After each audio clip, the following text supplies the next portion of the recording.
Here's what I've learned after one full month of studying and backtesting the Elliott Wave theory. The key to using the Elliott method successfully lies in counting the waves correctly and identifying the wave in which the market is currently trading in. That's it. Identify the wave and you'll profit from it. Today I will try to help you better understand the general characteristics of the different waves within the overall market structure. Learn this, and the Elliott Wave theory will become much simpler.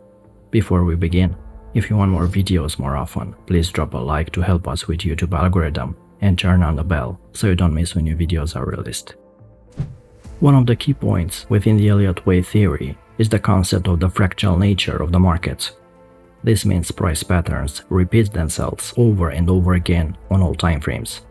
Under the Elliott Wave theory, there are two types of price progressions. The first are those price movements or waves that are aligned with a larger trend. These price movements are referred to as motive waves. The second price movements are waves that are contrary to the larger trend. These price movements are referred to as corrective waves. Motive waves can be classified further as impulse waves or diagonal waves, depending on the form and location within the overall structure. Impulse waves are the most common form of motive waves and the easiest to spot in the market. A diagonal wave also moves the market in the direction of the trend.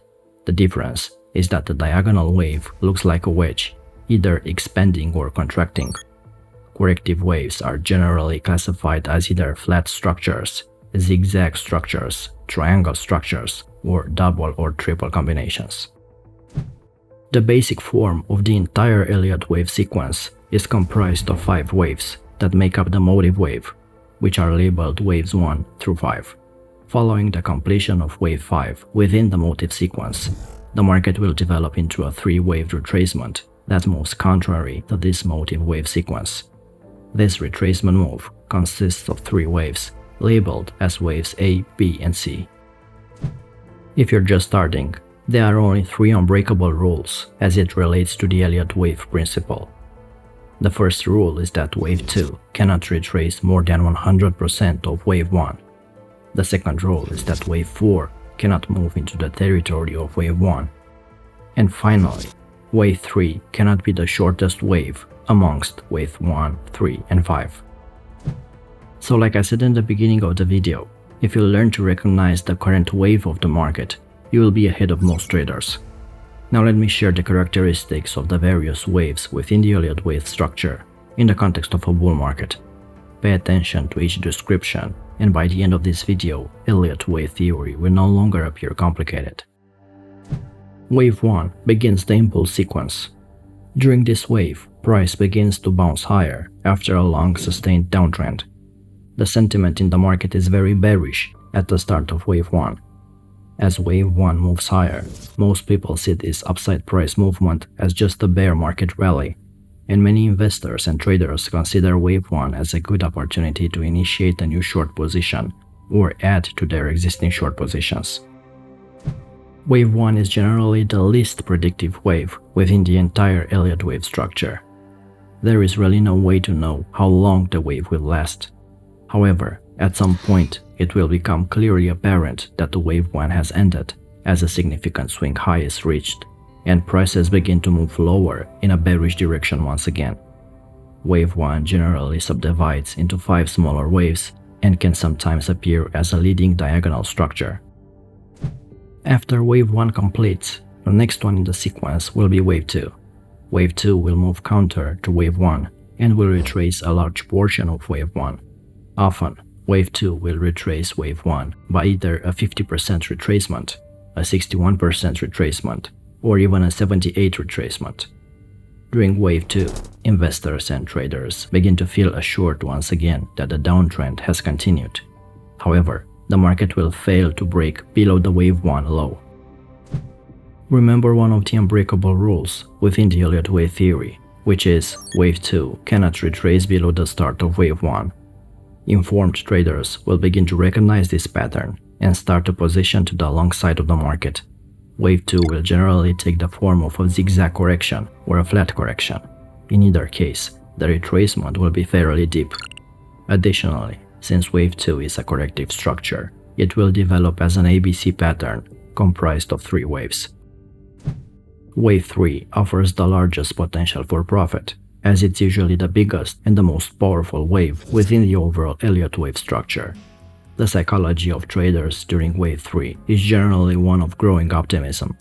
Although many of the earlier sellers will still resist the optimistic outlook during the early stages of Wave 3, it will become increasingly evident to most traders that the trend has shifted and the markets are poised to move higher. After the break of the swing high of Wave 1, prices will begin to accelerate upward as more and more traders recognize the bullish sentiment and start taking long positions. Additionally, many sellers will have their stops triggered at the Wave 1 swing high, which adds further fuel to the upward price momentum. If you identify the third wave, you need to join the trend as quickly as possible in order to take advantage of the explosive moves that are characteristic of Wave 3. Those that wait for a pullback or a retracement to get in will often miss the entire move, as Wave 3 offers very little in the way of pullbacks, and when they are present, they tend to be quite shallow. Wave 3 will often travel 1.618 times the length of Wave 1 measured from the end of Wave 2. The second most common projection for Wave 3 is for it to travel 2.618 times the length of Wave 1 measured from the end of the Wave 2. One of the guidelines within the Elliott Wave principle is that among waves 1, 3 and 5 of the impulse sequence, there will be one extended wave which will be larger than the other two. In most cases, Wave 3 will be that extended wave. Wave 4 will follow Wave 3 and will retrace a portion of Wave 3. Typically, Wave 4 will be a shallower retracement and will often terminate at 38% or 50% of Wave 3. Since Wave 3 is often the longest wave within the overall sequence, we can expect Wave 4 to be less aggressive in percentage terms than Wave 2. Also, you need to keep in mind one of the core rules within the Elliott Wave theory during Wave 4. This is, Wave 4 should not overlap into the territory of Wave 1. If it does, then you need to relabel your wave count, as this is an unbreakable rule. Wave 4 is also seen as a profit-taking wave, because those traders that bought early in Wave 3 are sitting on a healthy amount of profits. Many of these traders will begin to liquidate their positions and lock in their profits. This creates a sideways price movement that is often prolonged in nature. Wave 4 often takes the form of a triangle. However, Wave 4 can also be a flat formation, and sometimes it forms a zigzag pattern or some combination. The price action often appears range-bound, with price moving back and forth without any clear direction. Wave 4 brings with it whipsawing price action that often creates false breakouts on either side of the market. You need to be very careful when taking new positions during Wave 4, as you are more likely to lose money during these directionless market conditions. Wave 5 is the final leg within the Elliott Wave impulse sequence. It moves in the direction of the overall trend, similarly to Wave 1 and Wave 3. During the progression of Wave 5, almost everyone is bullish. Wave 5 is often considered a retail wave because it is during this time when most retail investors are driving prices higher, often to extreme valuations. The momentum behind this bullish activity in Wave 5 will be less dynamic than during the Wave 3 progression. This basically means that the velocity of the price movement will be more subdued than that seen during the Wave 3. During the late stages of Wave 5, we will also see technical divergence patterns that form between the price action and many momentum indicators, such as the RSI, stochastics or the MACD. These momentum divergence signals are telling us that the velocity of price movement higher is diminishing, and we should expect the upside trend to reverse soon. Along with momentum divergences, Wave 5 will often register a lower volume compared to Wave 3. This is another indication that the trend is weakening and that the profits should be locked in, as a potential reversal is imminent. In terms of how far Wave 5 will travel, well, Wave 5 will terminate upon reaching a length that is equivalent to the length seen in the Wave 1. The next most likely projection for Wave 5 is for it to travel a distance of 61% the length of Wave 1. Both of these projections for Wave 5 are measured from the end of Wave 4. The end of the Wave 5 brings with it the completion of the impulse sequence. More specifically, the impulse sequence consists of Wave 1 through 5, and thus, at the end of the Wave 5, we can expect a corrective structure to follow, which will often be a three-wave pattern, Waves A, B, and C. Wave A starts the corrective sequence, and during this phase, most traders are still very bullish and consider the Wave A pullback as just another minor retracement. Wave A is somewhat similar to Wave 1 in its structure. During both of these wave progressions, the market participants are heavily positioned on one side of the market, depending on the direction of the larger trend. However, just as in Wave 1, some experienced traders begin to recognize the overbought market condition during Wave 5. Wave A is often a sharp move that may subdivide as either a 5-wave pattern or a 3-wave pattern. Wave B is the second leg of the corrective structure and follows Wave A. Wave B is often considered a bull trap because it tends to draw in a lot of traders, believing that the existing trend is still healthy. However, this is far from the case. Wave B will be a fairly short-lived pattern and will often fail to surpass the Wave 5 swing high. Wave B will often create a double top formation in which it will try to test the Wave 5 extreme and fail to breach it. This doesn't always happen, however. It's quite characteristic for Wave B to terminate just short of the Wave 5 extreme. Wave B is often a fairly deep retracement and will retrace Wave A by either 50%, 61%, or 78%. The subdivision within Wave B itself is often seen as a zigzag pattern, but sometimes it will form as a triangle as well. One of the best trades within the Elliott Wave sequence is to fade the Wave B price move as it nears its terminal point. After Wave B completes, Wave C will begin, and this wave marks the final leg within the entire corrective structure. When the Wave B swing low is taken, that event will mark a turning point where more and more traders will become convinced that the uptrend has actually ended and the market is poised for lower prices. Wave C has many of the same characteristics as Wave 3. Both Wave C and Wave 3 tend to be relatively long waves and can be quite powerful from the momentum standpoint. Wave C is often equivalent to the length of Wave A. Wave C will travel a distance of 1.27 times the length of Wave A. After this distance, the next most likely area for Wave C to terminate would be when it has traveled the distance of 1.61 times the length of Wave A. Now that you know the characteristics of each wave, let me share a simple checklist to apply to the sequence. Print it or write it down and use it every time you are unsure about the current wave of the market. Wave 1, Wave 3, and Wave 5 are trending. Wave 2 and Wave 4 are corrections. Of Wave 1, Wave 3, and Wave 5, Wave 3 must not be the shortest, but it doesn't have to be the longest.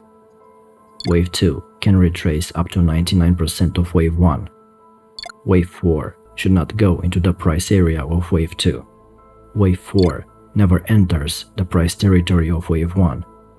Wave 2 and Wave 4 must display alternation in as many ways as possible. That is, Wave 2 and Wave 4 must be different in as many ways as possible. Alternation occurs between Wave 2 and Wave 4 as either price, time, or pattern. In terms of price, Wave 2 when compared to Wave 4 may be obviously smaller or larger in price. In terms of time, Wave 2 when compared to Wave 4 may take much more or less time.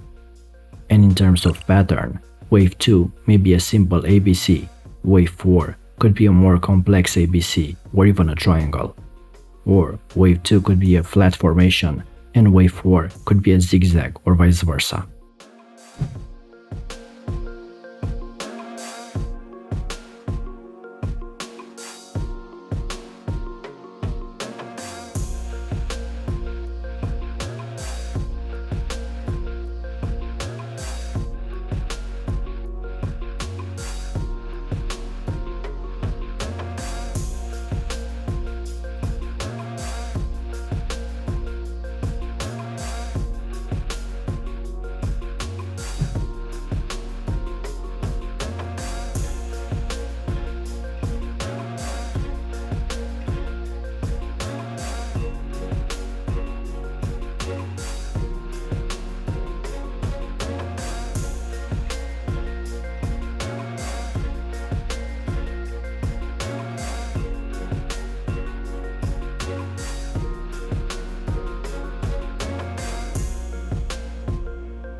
If you enjoy this type of content and want more Elliott Waves videos, leave us a like to show our support and to help us with YouTube algorithm, and in future videos we'll go even deeper with more advanced strategies that can be applied to day trading and swing trading. Until next time.